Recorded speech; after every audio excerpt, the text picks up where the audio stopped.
show. I don't know what was my favorite. None of the guy shows. I loved Fame when I was really little. And none of the you didn't have you weren't a fan of the A-Team or Simon and Simon. What about Knight Rider? Any Knight Rider? I don't even remember. Like, I know what that stuff is. Galactica. I suspect that my parents were like, let's just keep her away from the like muscle car shows. But no, Punky or maybe Brewster. it was on. I never saw that as a kid. I saw it in reruns later on. Punky Brewster. Oh my gosh. Too close for comfort. Hey, remember? Oh, I used to watch that show religiously because it supposedly took place in San Francisco. And this is before I had a complete understanding of being shot in a studio, nowhere at all located. Like Roseanne took place in St. Louis, where we were all like, Roseanne takes place in St. Louis. And it's like, but you never see. Yeah. There was remotely takes place in Korea. Yeah, right. There was the one show with Lonnie Anderson and Linda Carter where they were both married to the same PI who died, and they took over his. Oh gosh, yeah. Forgot about Lonnie that. Anderson from WKRP. Yeah. And Linda Carter, and they played like this. One was the old spouse, and one was the new spouse, and they just took over his old private investigative agency. And it was a great thing because it took place in San Francisco. That and Crazy Like a Fox. There's the only reason to watch those two shows because they took place in San Francisco.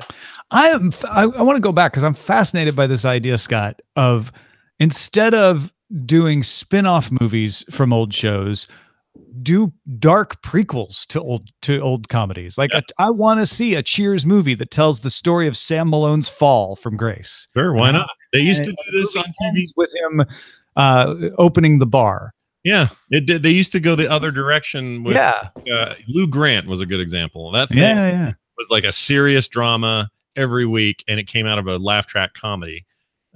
Trapper John MD similar sort of ish kind of. So it's no one's ever really MASH. Alice Doesn't Live Here Anymore. Right. Those are examples of them doing the dark movie and then spinning off a light TV show. So instead of making the light TV show into a spoof comedy, which is what they tend to do, do like a dark gritty movie version of it. That'd be fun. That would go. How would that work? It would end up. How would you do something like Hill Street Blues though?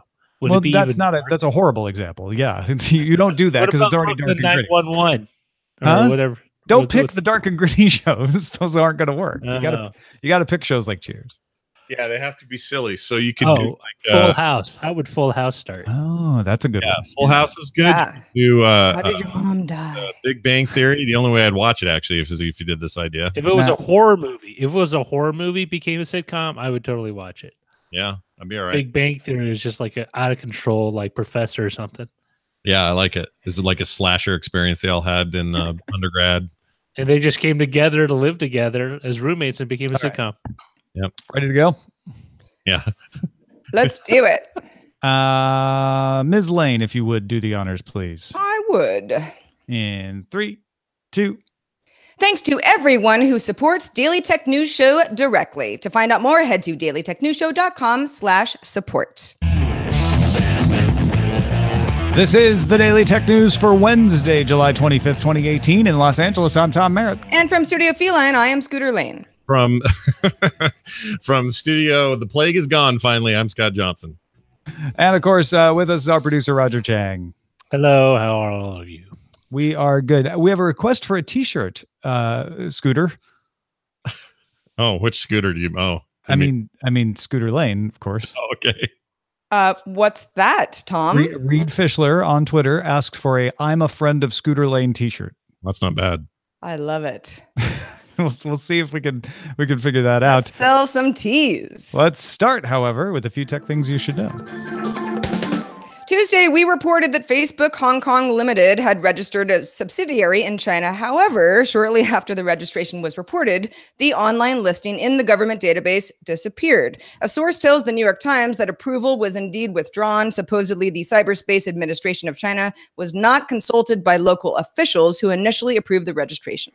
You're not getting that back, I think. Oops. Blockchain company Tron, I love their name so much, has acquired the BitTorrent file sharing company. Tron founder Justin Sun says Tron is now, quote, the largest decentralized internet ecosystem in the world, formerly played by Bruce Boxleitner. BitTorrent says it has no plan to change its products or services or start mining cryptocurrency. Yet. No, he didn't say yet. I said yet. CERT-CC has sent out a security advisory regarding a Bluetooth vulnerability discovered by scientists from the Israel Institute of Technology. Lior Newman and Eli Beham discovered it. Pairing devices do not sufficiently validate elliptic curve parameters used to generate public keys during a Diffie-Hellman key exchange. And if that doesn't make sense to you, don't worry. What you need to know is an attacker in range of two devices with the bug, and both devices have to have the bug, could get the encryption key and recover data sent between the two devices during an otherwise secure connection. Apple, Broadcom, Intel, and Qualcomm have all deployed fixes for the vulnerability, so make sure you update your OSs as they get pushed out. The Bluetooth Special Interest Group has also updated the specification for Bluetooth as well. So there's no evidence that this was done in the wild, but it was a pretty significant vulnerability. All right, let's talk a little bit more about chat, Scott. Well, chat, Tom, as you know, is a big deal, and finally, Valve's getting involved. Valve launched Steam Chat to all of its users on Tuesday. It was impossible to miss. It popped right up and made itself known. It's an upgrade to the platform's built-in chat function with new features similar to what you see in something like Discord. It includes the ability to create voice and text channels, support for embedded videos, pictures, and tweets, of course, and the ability to invite someone with a link. I see this as a continued effort by everyone else in the entire video game sphere to create Slack/Discord-like features in the wake of something as successful or as growth-ridden as Discord. So not shocked by this. Blizzard's done it with their service and with the Battle.net launcher. That was a big deal for them a few months ago. Makes perfect sense for the biggest PC platform in the world to do it. I don't know how much traction this gets. It'd be nice if they had some video conferencing features. There's a few questions I have about it, but overall, I guess I'm a little surprised it's been this long coming. It's about time. It's a perceptual thing, though. There's no reason you couldn't switch to using this instead of Discord right now. Everybody just needs to download the software and install it, and you can use it for any game, right? It's just even more convenient if you're playing a game that's through Steam, and so many games are part of Steam as it is, right? But a lot of people, I don't think, are going to switch from Discord to this because they're like, well, I don't want to use my game library for that.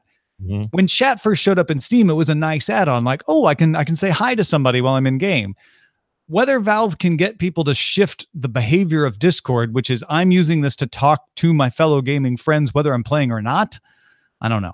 Yeah, it's also important to note here, Discord's made a recent push the other direction. So their new landing page when you launch Discord is no longer your list of friends or your private messages, and then off to the right is your big mess of servers. I mean, the whole thing's still kind of a mess, if I'm being honest. I don't think Discord's got great UI, but it works and people use it, so there you go. They've established themselves as a huge platform, and instead what they've done is reached more toward gaming. So their gaming page that you now land on lets you launch games from within that space. Now, sometimes those games are games you're playing on Steam, sometimes they're on Uplay, sometimes they're on other services. But the idea is that your friends have all explicitly said, yes, I'm playing World of Warcraft, or yes, I'm playing Assassin's Creed Brotherhood, or whatever it is. And you can now connect that way. So they made a step closer to Steam.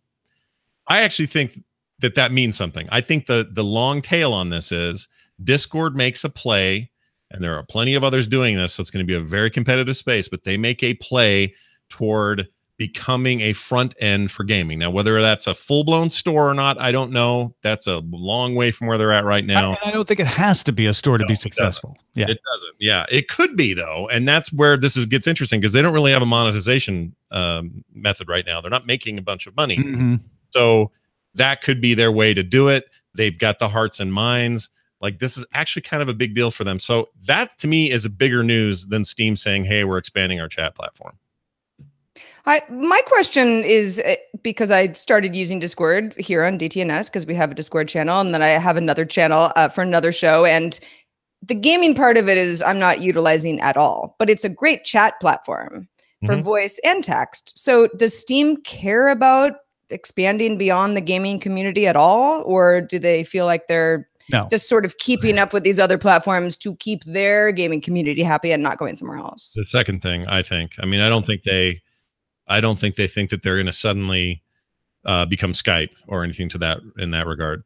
but they do want to be able to say, hey, we've got those features here. There's no reason to go anywhere else. What they don't want is people leaving the platform. And there's other stuff coming up out of Tencent in China and others where they're launching new services that are genuine competitors to Steam for the first time in a very long time. And that's, well, and Line just acquired a game studio and started and is going to merge it into a subsidiary called Line Games. A lot of these messaging apps like WeChat are trying to become a game platform themselves. Yeah, and the biggest, just to finish this up, the biggest game in the world right now, Fortnite, is part of Epic. Epic has a launcher. Suddenly Epic is now faced with this question. Do we, now we have the biggest, most looked at everyday platform, do we go beyond what this is? And they could, like that. And they're owned by Tencent or have a huge portion of them are. So that could change everything. So that is a really fascinating segment of the games market right now. And it's going to be really fun to watch. Moving on to keys, security keys. Google announced it will start selling its own Titan security keys, which is actually kind of a nice a follow-up to our conversation yesterday. The keys, which provide universal second factor auth, similar to YubiKey, are available either in USB or Bluetooth versions to Google Cloud customers now and eventually selling to the public later.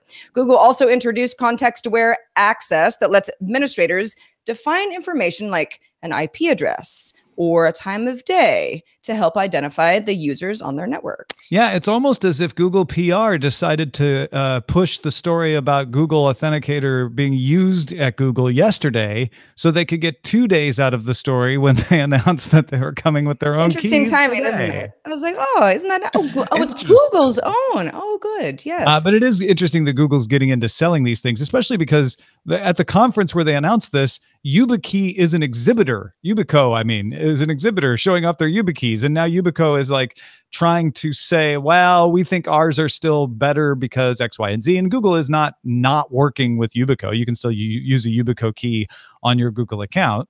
But yeah, it's the big difference is Yubico uses NFC, which they feel is more secure than Bluetooth. They don't think Bluetooth is reliable, especially because the key has to have a battery to work if you're using Bluetooth. All right, Google also announced the Edge Tensor Processing Unit AI chip and Cloud IoT Edge software. The ASIC chip can execute machine learning models under space and power constraints. It's less than the size of a penny, like it's tiny. So it can go into these Internet of Things devices. It's basically a stripped down version of the cloud TPUs used to train machine learning models. The cloud TPUs still create the model, and then the Edge TPU has just enough computation to execute it without having to wait for the cloud servers, which have to obey the speed of light. Here we are again, speed of light being a consideration in lag. Like, oh, well, if we can train the model and then have the model execute on these Edge units, then that'll be more responsive than if they have to go to the cloud and back again all the time, like Amazon and Microsoft's systems currently do. The Edge software will handle that interaction with the server. So they're basically taking the Tensor platform, the Tensor framework, and creating an Edge version of that as well. Edge TPU will come in a development kit available in October. It's kind of like a Raspberry Pi module situation, and they just want developers to figure this out, to play with it and find uses for it. Now, keep in mind, Microsoft has IoT applications and devices. They've been partnering with companies like Qualcomm. Amazon Web Services has IoT-related software services and its own operating system for Edge devices. Every time Microsoft opens their mouth, they say intelligent cloud, it feels like. Or intelligent edge, I mean.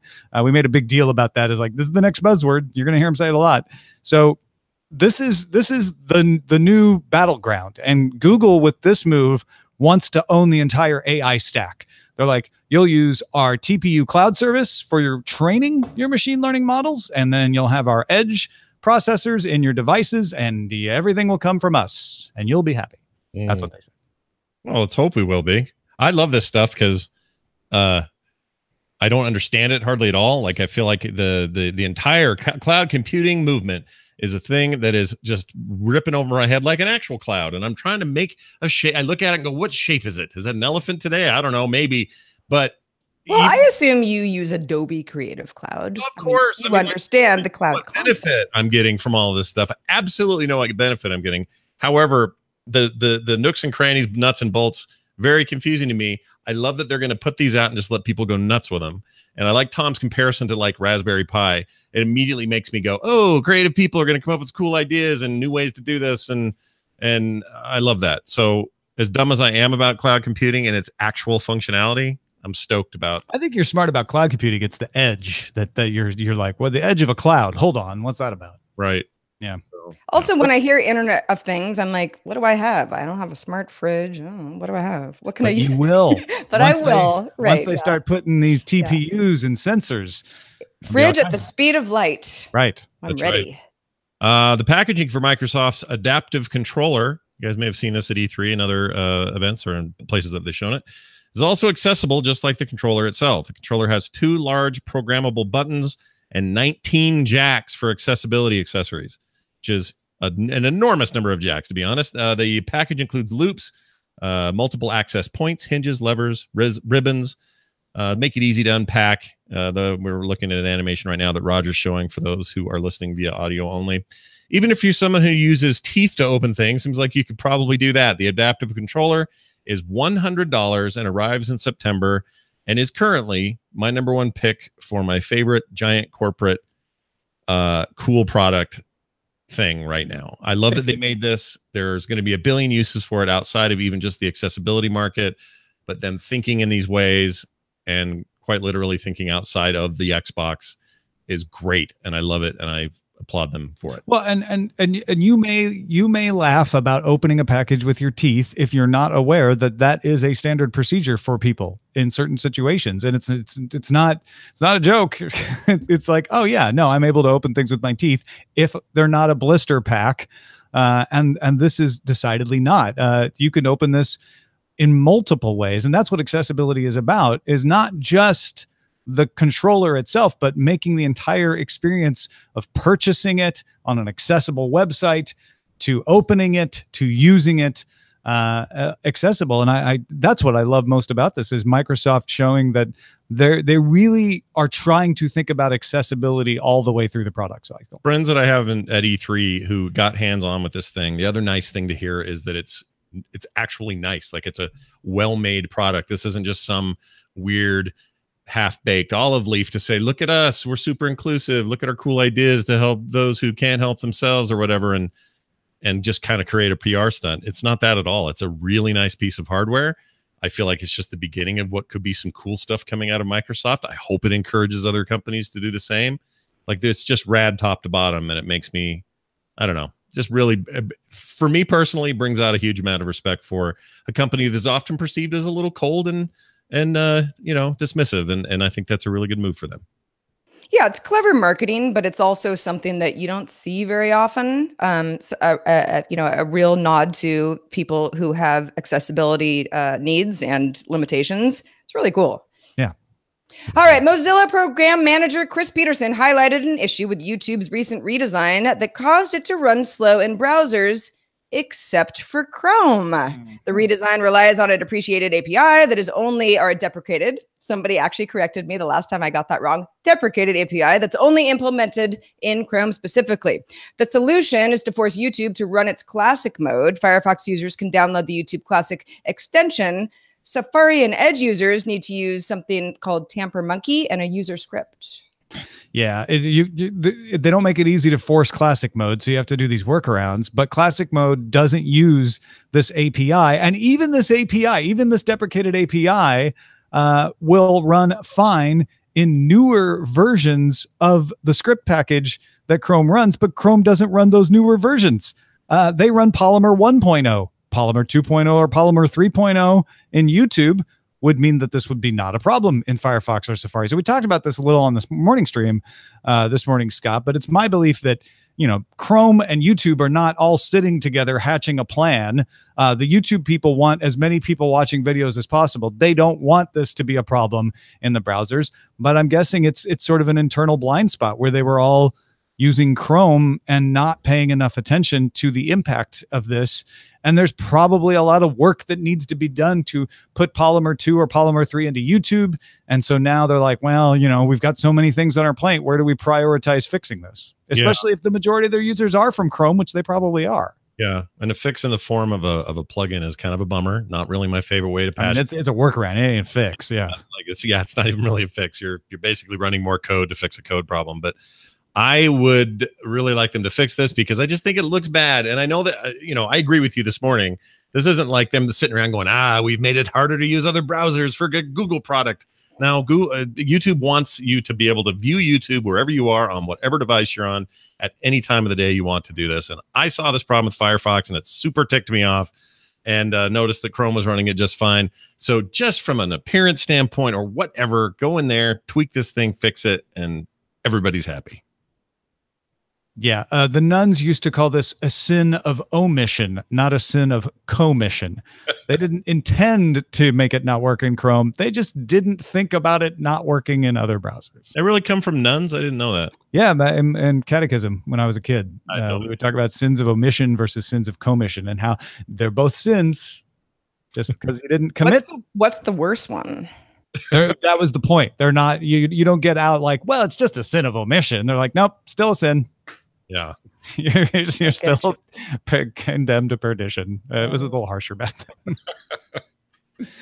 Hey, folks, if you want to get all the tech headlines each day in about 5 minutes, be sure to subscribe to dailytechheadlines.com. Now, breaking right before the show, YouTube is expanding its virtual reality app to support Samsung's Gear VR devices and adding a new feature that lets users watch a video together and chat. Well, Sarah, that sounds very similar to something Facebook has announced, or at least widely released as well. Yeah, and very good timing. Can't imagine that these companies know what the other companies are doing. So yeah, news from this morning, Facebook has a new feature, which was actually in beta, so limited beta, possibly I've used it before, called Watch Party. Started as what Facebook called experimental tool. They introduced it back in January. They talked about it at F8 for Facebook group members to watch videos together. Now, once a few people have joined, it kind of works the way a lot of these third-party apps has worked before. There's somebody who's the host. They can load up videos into a queue. If you are viewing it, you can suggest videos for the queue. The host can designate co-hosts to, kind of help. We could all be in there kind of putting our queue together. And it's interesting because Facebook Live is not dissimilar to this, but that's live streaming. This is videos that people are watching on Facebook already, and Facebook's trying to figure out how to get us all to watch it together. It's kind of like playing DJ with videos, I guess. Yeah, but also the idea that whatever you're watching is in sync with whoever's watching it with you, and you're talking about it as if you're in the living room together. Again, this all sounds familiar. I've heard this so many times. In fact, I was doing a search online this morning to be like, what came before Watch Party? Watch Party sounds very familiar to me. Weren't there a lot of other, there's Gaze, which is an app. I don't use it, but it's, the whole idea is watch videos with people who are far away from you. And then there's TogetherTube, which is only YouTubes that people can watch together. Same idea. They all kind of work the same, right? Where there's a chat and there's a video and sync option. Watch Together is well known. It's always in slideshow articles about this stuff. And then there's a Chrome extension, which is called Netflix Party, which is interesting because, Tom, you mentioned when we were talking about this story this morning, wouldn't it be great if Netflix did this? Yeah, and I couldn't remember if it was a Netflix experiment, because sometimes they do those hackathons and they come up with this stuff and it never really hits people. But it must have run across this extension before, because there's two things going on. One is the constant need of companies to want us to watch things together. There was a feature in Blu-ray that would let you do this. There was a feature in Xbox that would let you do this, and it never seems to catch on. But the Watch Party, the reason why I brought up the DJ analogy is it's not just we'll sit and watch a movie together. There's a host who's like, let me play these cool viral videos and we can all talk about them together, kind of feel to it. Right. Didn't Xbox? I thought for a while Microsoft was experimenting with some kind of let's watch something together. Yep. That's what I just said. Was that the one you were talking about? I mentioned Xbox along with Blu-ray. I missed that. Yeah, I never actually got to participate in that, but I don't think that's still a thing. I think that's done now.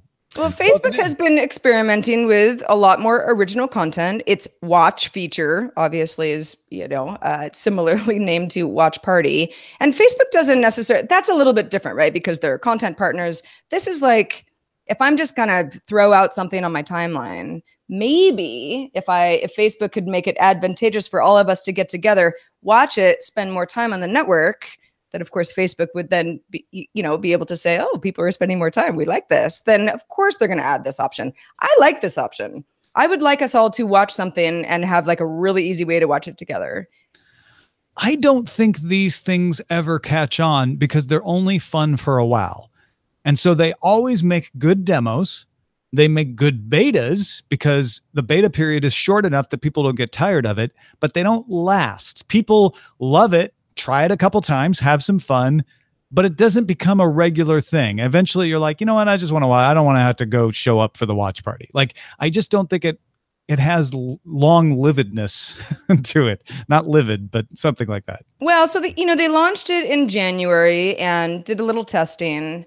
We are now, they're now rolling it out to all Facebook groups. Obviously, some Facebook groups have more enthusiastic members than others.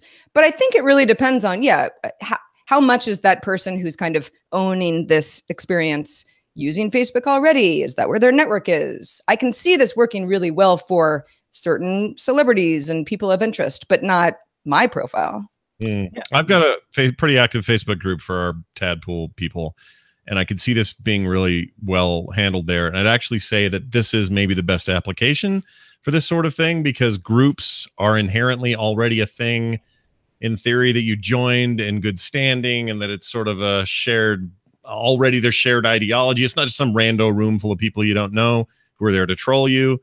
And so that already feels better to me. I've used big screen VR before, both on the Oculus Go and the Vive.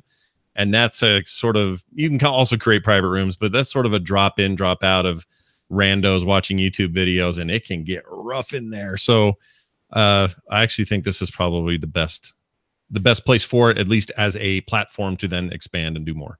I'm going to put my prediction out right now that this does not catch on. Again, so many people have tried this. There is a limited market for it. It will always be popular at first with a group because it's novel and new, but it's not something people want to do for a long time.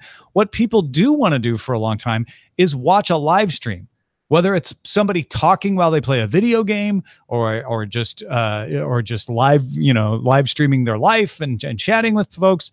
That is compelling. People like to do that. I don't know that they like, even if there's a celebrity host, to continually go have someone play videos for them as much. Maybe they just haven't hit on the right formula of the person who really knows how to put together a good playlist, and that'll happen and this will hit off. Or maybe you're right, Sarah. Maybe it's with celebrities where you have enough churn in the audience that even if one person doesn't keep doing it every day for a long time, people keep showing up because it's such a vast audience. But I just don't believe this ends up making a difference for Facebook. I also don't think movies are a good thing. I think that's boring and dumb and weird for that format. Unless it's because you don't interact when you watch a movie in a theater. You don't. I mean, there's something to being around other people, but you don't want to sit there and chat with them while you're watching it. Well, no, but some people, the whole point is that some people do. Like, let's say you're watching, I don't know, a movie you've seen 50 times. It's like your favorite kids movie. Like, you don't necessarily need to be there silently, not chatting. That might be the fun of it. Could be. There are, there are instances where I think this would be fun. But yeah, Tom, you're right. Is it every Thursday? How do you keep up the momentum of this? Yeah. Where I could watch fail videos with my friends all day, but I think there's just a limited appeal. Whereas the one streaming to many method of, say, Twitch or whatever, that also seems a little crazy on some level. Like if you go back 10 years and say, hey, people are going to sit and watch by the hundreds of thousands somebody play a video game and comment on his play, you would have maybe said, sure, whatever. Well, I'll believe it when I see it. Well, that's happening. That's the thing. People are into it. So maybe we're wrong on this, or there's some curve we don't see. But I just don't know, man. Just seems like a weird. I couldn't do it for very long, I don't think. The more I read about it, the more I'm like, live streaming. That's, people watching a thing that someone's hosting. And like that's what works. I don't think we need to reinvent it. Yeah. Well, thanks to everybody who participates in our subreddit, reinventing it every day, in fact. Submit stories and also vote on other stories submitted by your peers at dailytechnewsshow.reddit.com. We are also on Facebook, and we have a group. Maybe we'll do a viewing party at some point, we'll even though Tom and Scott don't seem to want to. Facebook.com/group/Daily Tech News Show. All right, let's see what's in the mailbag, Sarah. All right. Staff Sergeant Rob Jenkins, he says he is from rainy Orlando, Florida. Had a few thoughts on physical security keys from our Google story yesterday that was more about Google employees than a Google product. But he said, speaking as an Air Force communications system troop for well over a decade, this is exactly the same thing that the DoD has been doing for about 15 years. Works great. Every employee gets an ID card known as a common access card, has a security chip installed into it with PKI certificates. They can be used for network access, computer stuff, email, logging into DoD websites. You just insert your card into a reader and enter your PIN. Easy. He called me Scooter. Scooter, though, wondered about the issue of people losing those cards and if that's just a huge hassle. Happens when you have around 3 million employees. It's going to keep happening. The old card is easily invalidated. New one can be issued. And then he said, P.S., and I think this is for you, Tom, go Cubs. Oh, man, Sergeant Jenkins, I was with you right there till the end. Then you lost me on that. Last line. Actually emailed him back saying pretty much the exact same thing, but this is great. This is great info. Thank you, sir. Yeah, absolutely. We also got another quick email from Brian, who wrote in on our topic about nudity on Facebook and religious. It was the Rubens piece of artwork that was used in an ad, and a Flanders Museum's ad was banned because it had this classic piece of art in it that showed Jesus without a top on. So Brian says, well, imagine my confusion when I heard that Pee Wee Herman was an accomplished painter. I didn't know. Took a minute to realize that Scooter was talking about a work of art by Flemish artist Peter Paul Rubens, not Paul Rubens. This is what happens when you trust me to write your article for you, and I forget Peter. I did not remember that was Pee Wee Herman's name. So good work, Brian. And sorry for the confusion. That would have been a really different spin on that story. We are friends enough with the Flemish artist that we just call him Paul. That's why. Yeah, it's Paul Rube. Yeah, P. Rube. Speaking of Gojo, I don't know.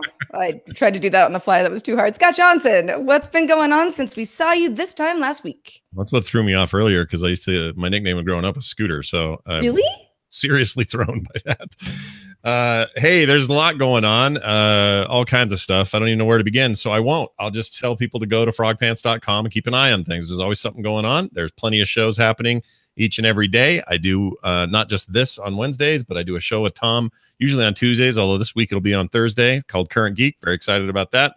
That and a whole bunch of other shows on the Frog Pants podcast page, so check that out. And that's probably it. Check me out on Twitter because there's always something to be read and said there. I'm at Scott Johnson. And as always, thanks for having me on. Absolutely. Normally Extra Life.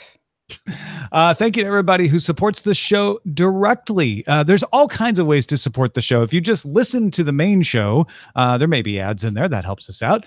If you want an ad-free version, supporting us on Patreon, we'll send out a link to an ad-free feed once a month, or you can just subscribe to Good Day Internet through the Patreon, which gets you a longer show, pre and post show, more talking about all kinds of stuff. And you can buy stuff in our store, dailytechnewsshow.com/store. We have brand new mugs in there, DTNS mugs with a green interior.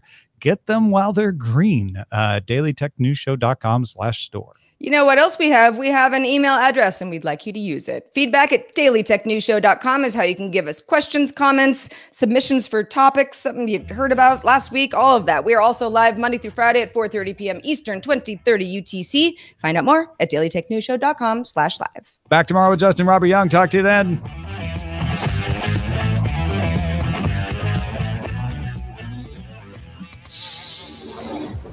This show is part of the Frog Pants Network. Get more at frogpants.com. Diamond Club hopes you have enjoyed this program. Oh man, Facebook earnings were today. How did I miss that? Disappointing report. It's all over for Watch Party. About Watch Party. Yeah, this is an oversight. Facebook slumped 7% after the social network reported lower than expected quarterly revenue and monthly active users months after the social network became embroiled in a scandal. Monthly active users rose to 2.23 billion, falling short of a consensus estimate of 2.25 billion. Looks like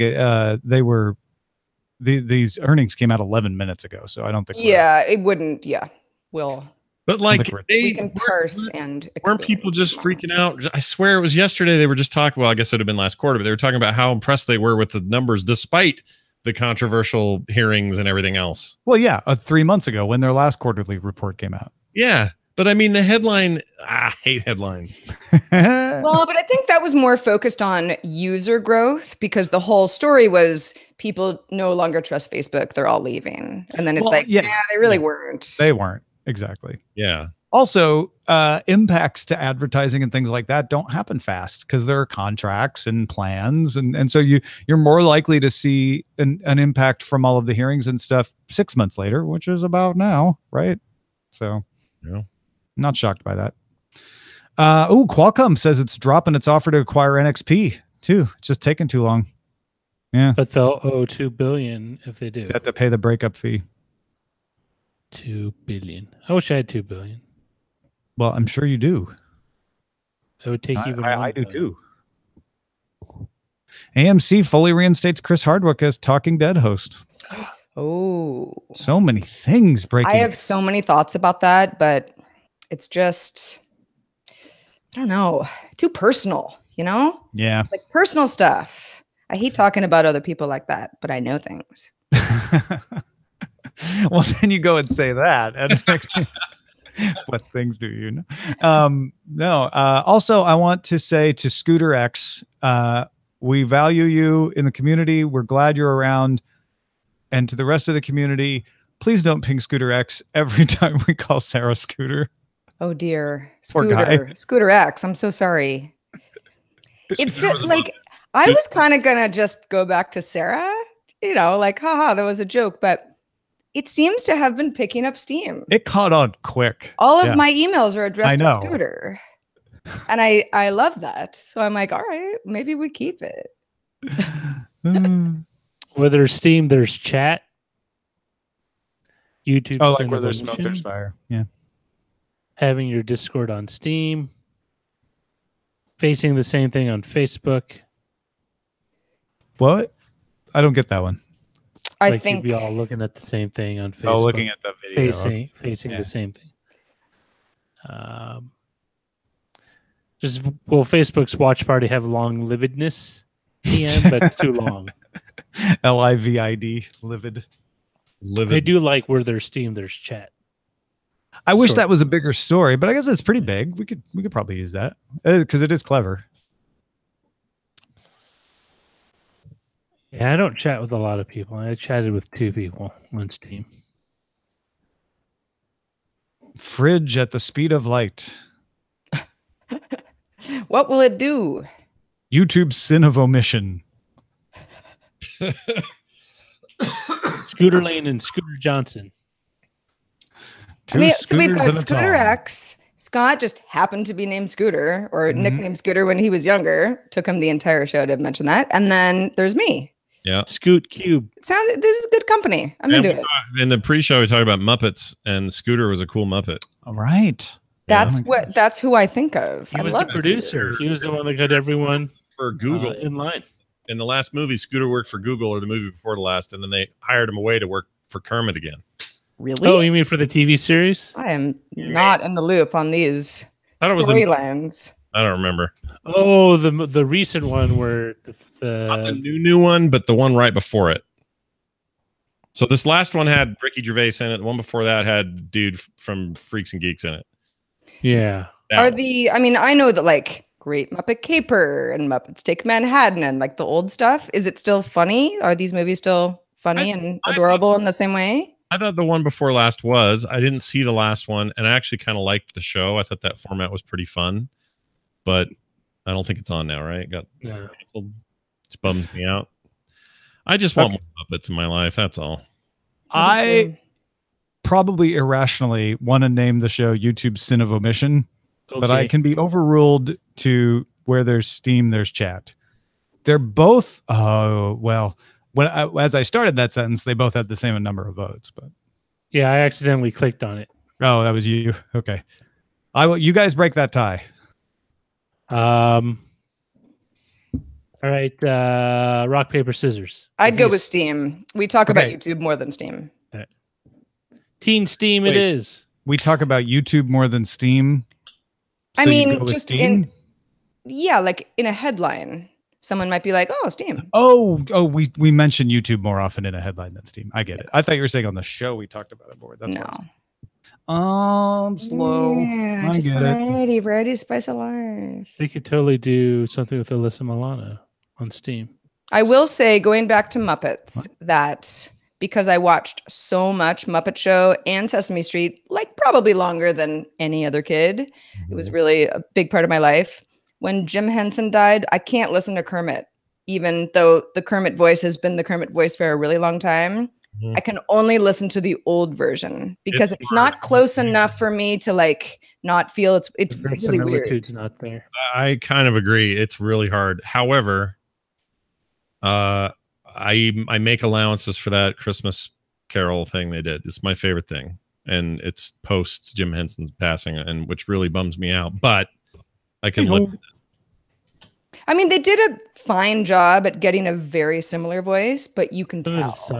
It's not the same. Yeah. I always could tell early Jim Henson Kermit versus later Jim Henson Kermit too. Oh. But I guess that's not as profound. You know what I mean? Like you still know it's Jim Henson, even if he sounds a little slightly different. Well, with technology, couldn't they replicate his voice using? Yeah, man. Wait, what is this technology you speak of? Yeah. Voice manipulation? That sounds crazy. Hold on. What the heck?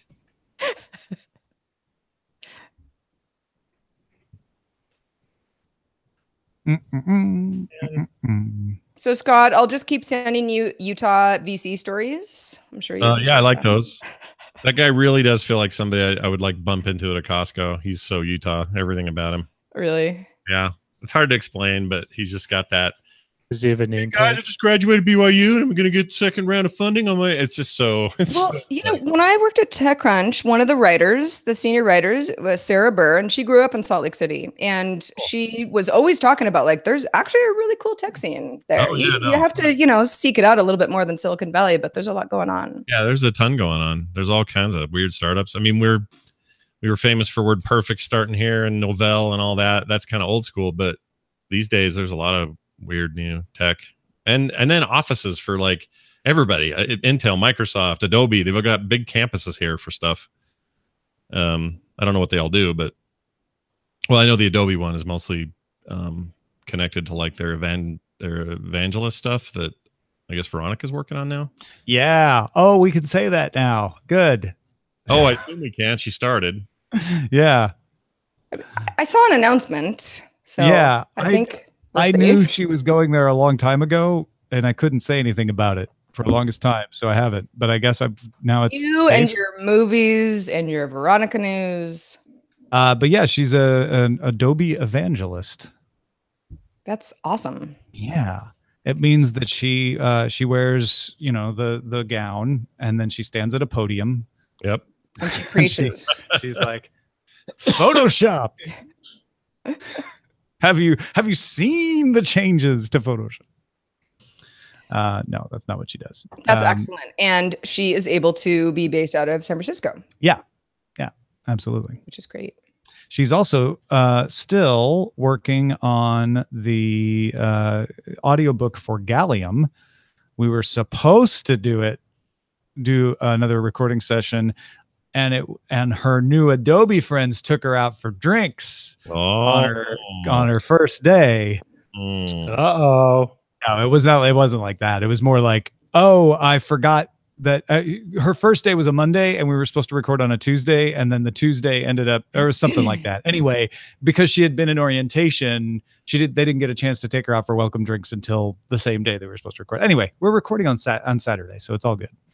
I mean, there's also a possibility of like a fun drunk audiobook. That too. Just another option. That's how it starts, Tom. We've all seen the sitcom before. That's great. That's awesome. Yeah. Good.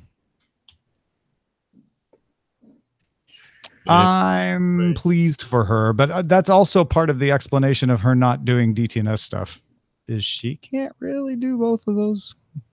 Yeah. Needs to evangelize. Mm-hmm. Well, if anyone hasn't caught up on IRL lately, it's one of my favorite podcasts. Veronica hosts it, And I think she's going to keep doing that. And it's just a really good show. Well produced, subjects are good, guests are good. She's always been super capable, but I'm like, this is a really cool project. I think they front load them too, so she can get them done in a big, huge chunk and not have to worry about it later. Although depending on the episode, sometimes they're very timely. It'll come out on Wednesday and I'm like, oh yeah, that was yesterday's story. So they're, inserting things when they can. So that's good. That is good. Yeah, they do a great job at that. Yeah, really good. Really good podcast. And Veronica is just so pleasant to listen to. Ain't she just? She really is. That's why I wanted her to do my audiobook. Yeah. Yeah.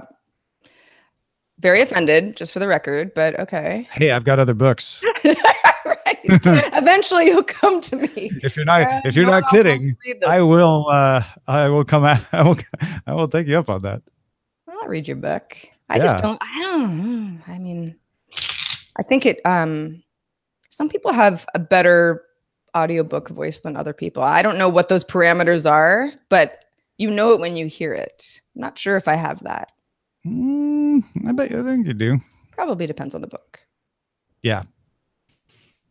Well, that was the other thing is the main character and most of the supporting characters in Gallium are female.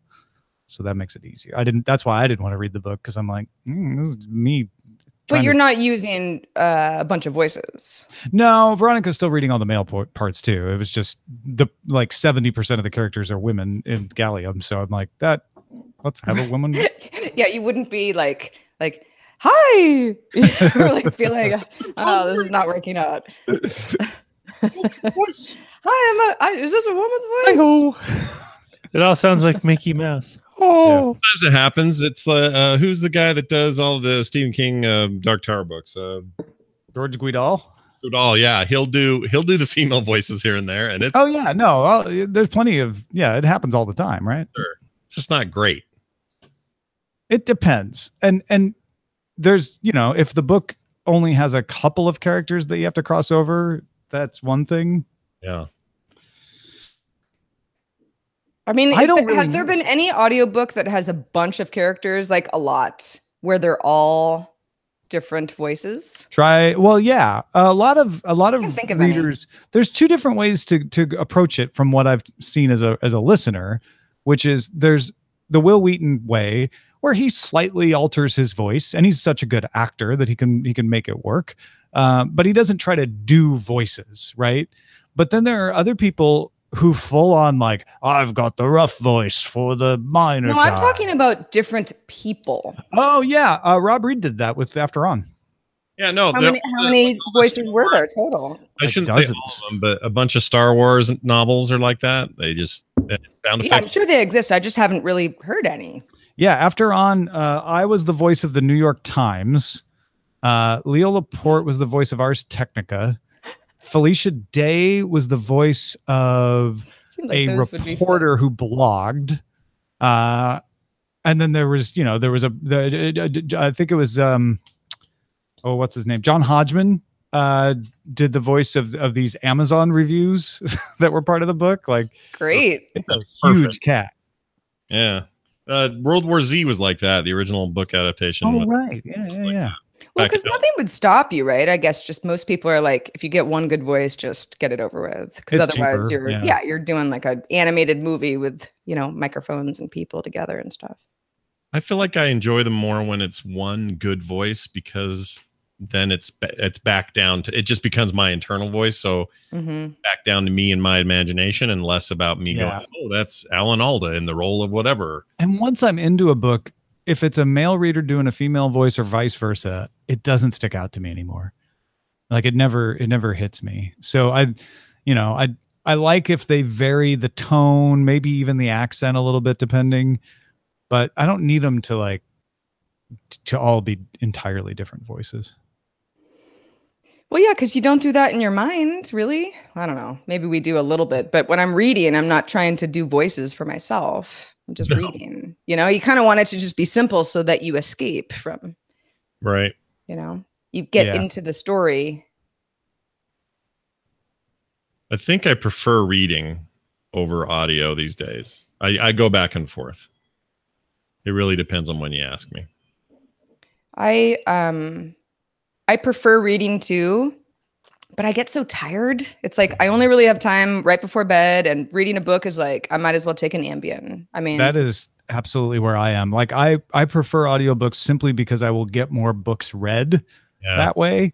Mm-hmm. Even though I like reading text, but I fall asleep like that if I start reading it. I get eye strain because I have bad vision. Well, aren't you special? Yeah, special enough that I can't get. Oh, yeah. I don't go do it. Well, also in your car, and there's just so many ways where I can, you know, get caught up on stuff. Not just audiobooks, but audio stuff in general. But I do love a good book.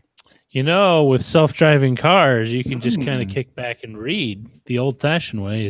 Well, I don't think that's true, Roger. I think you should have two hands on the wheel still. No, he's talking about level 5 autonomy, where you don't even have a wheel anymore. Or the train, or the plane, or someone else driving the automobile. Unless you're one of those people that are in a lift that like needs to backseat, like I don't think you're going the right way. I might want to make a turn here. I like that you got plane, train, and automobile in one sentence in that order. I like that movie. I love that movie. It's my hysterical. Favorite. So good. That movie. I don't even have to. It doesn't even have to be Thanksgiving or the holidays for me to watch that movie. I'll watch that movie. Well, it's funny because John Candy sometimes just like he was irksome to me. The comedy was like, he's the annoying guy always. But in that movie, it works so well because Steve Martin does that whole like eye roll of my life thing. Yeah, really well. Mm-hmm. Good movie. I like me. I like people like me. And I like the people who watch our videos and thank them for watching. Hope you had a lovely time. We're going to wrap up our video now. But if you're an audio listener, stay tuned. There's more to come. Bye, video people.